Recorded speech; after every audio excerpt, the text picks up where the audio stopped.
రాష్ట్ర ప్రభుత్వ ఆదేశాల మేరకు మార్చి 6 నుండి 12 వరకు 9 రోజుల పాటు ప్రజాపాలన ప్రగతి ప్రణాళిక కార్యక్రమాలు నిర్వహించినట్లు జిల్లా కలెక్టర్ బి చంద్రశేఖర్ తెలిపారు.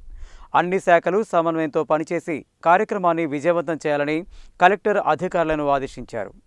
రాష్ట్ర రాజధాని హైదరాబాద్లో ప్రజాపాలన ప్రగతి ప్రణాళికపై రాష్ట్ర ముఖ్యమంత్రి రేవంత్ రెడ్డి ఆధ్వర్యంలో నిర్వహించిన జిల్లా కలెక్టర్ల సదస్సులోని ఆదేశాల మేరకు మార్చి 6 నుండి జూన్ 12 వరకు నిర్వహించనున్న 99 రోజుల ప్రజాపాలన ప్రగతి ప్రణాళిక కార్యక్రమంపై జిల్లా కలెక్టర్ బి చంద్రశేఖర్ బుధవారం కలెక్టర్ కార్యాలయ సమావేశ మందిరంలో జిల్లా అధికారులతో సమావేశం నిర్వహించారు. రాష్ట్ర ప్రభుత్వ ఆదేశాల మేరకు ప్రజాపాలన ప్రగతి ప్రణాళిక కార్యక్రమాన్ని జిల్లాలో పకడ్బందీగా నిర్వహించాలని, నిర్దేశించిన తేదీల ప్రకారం కార్యక్రమాలు చేపట్టాలన్నారు. ప్రజాపాలన ప్రగతి ప్రణాళికలపై ఈ నెల 6న ఉమ్మడి నల్గొండ జిల్లా సన్నాహక సమావేశాన్ని నల్గొండలో నిర్వహించనున్నట్లు తెలిపారు. ప్రజాపాలన ప్రగతి ప్రణాళిక కార్యక్రమం సందర్భంగా వివిధ శాఖల ద్వారా నిర్వహించే కార్యక్రమాలు, ప్రారంభోత్సవాలు, శంకుస్థాపనలు, ఇతర కార్యక్రమాలన్నింటిలో గ్రామస్థాయి మొదలుకొని జిల్లా స్థాయి వరకు ప్రజాప్రతినిధులు అందరినీ భాగస్వామ్యం చేయాలని చెప్పారు. అధికారులందరూ వారంలో కనీసం 4 రోజులు క్షేత్రస్థాయిలో ఉండాలని, నిబద్ధతతో బాధ్యతగా పనులు నిర్వర్తించాలని చెప్పారు.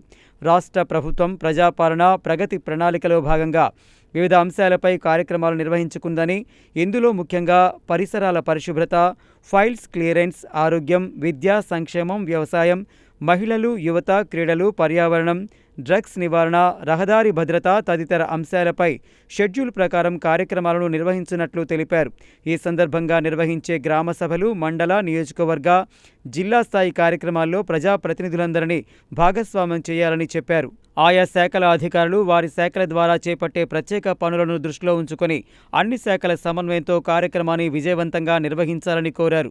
వ్యవసాయ శాఖ ద్వారా జిల్లాలో అభ్యుదయ రైతుల ప్రోత్సాహం, ఆయిల్ ఫామ్ పంటలు, వైద్య ఆరోగ్య శాఖ ద్వారా ఆరోగ్య కార్యక్రమాలు, ప్రత్యేకించి హెచ్పివి వ్యాక్సినేషన్, సోలార్ విద్యుత్, జిల్లాలో అక్షరాస్యత శాతం పెంచే కార్యక్రమాలు, పిల్లలకు గుణాత్మక విద్య అందించడం, డ్రగ్స్ నివారణ, రోడ్డు ప్రమాదాల నివారణ, జాబ్ మేళా నిర్వహణ, పర్యావరణంలో భాగంగా నర్సరీల పెంపకం, వివిధ పథకాల కింద ఇప్పటివరకు లబ్ధిదారులకు చేకూర్చిన లబ్ధి వంటి వాటిని గ్రామ సభలలో వివరించడం, యువజన వారోత్సవంలో భాగంగా నిర్వహించే మండల స్థాయి కార్యక్రమాల్లో మండల ప్రత్యేక అధికారులు భాగస్వాములు కావాలని, అలాగే అరైవ్ అండ్ అలైవ్ కార్యక్రమాలు వంటివి నిర్వహించాలని చెప్పారు. ఈ నెల 6న అన్ని ప్రభుత్వ సంస్థలు, కార్యాలయాల్లో శానిటేషన్ కార్యక్రమాలతో పాటు ఫైల్ క్లియరెన్స్ కార్యక్రమాలు చేపట్టాలని, ప్రజాపాలన ప్రగతి ప్రణాళిక సందర్భంగా ఆయా శాఖల వారీగా సాధించిన అభివృద్ధిపై ప్రజలందరికీ తెలియచేయాలని, అన్ని కార్యక్రమాల్లో ప్రజాప్రతినిధులు భాగస్వామ్యం ఉండాలని, వీలైనంత వరకు గ్రామ సభల్లో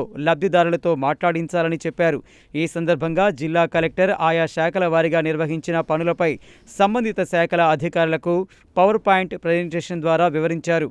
రెవెన్యూ అదనపు collector J Srinivas, Miryalaguda sub collector Narayana Amit, స్థానిక సంస్థల ఇన్ఛార్జ్ అదనపు కలెక్టర్ వై అశోక్ రెడ్డి, ఆర్డీఓలు, జిల్లా అధికారులు ఈ కార్యక్రమానికి హాజరయ్యారు.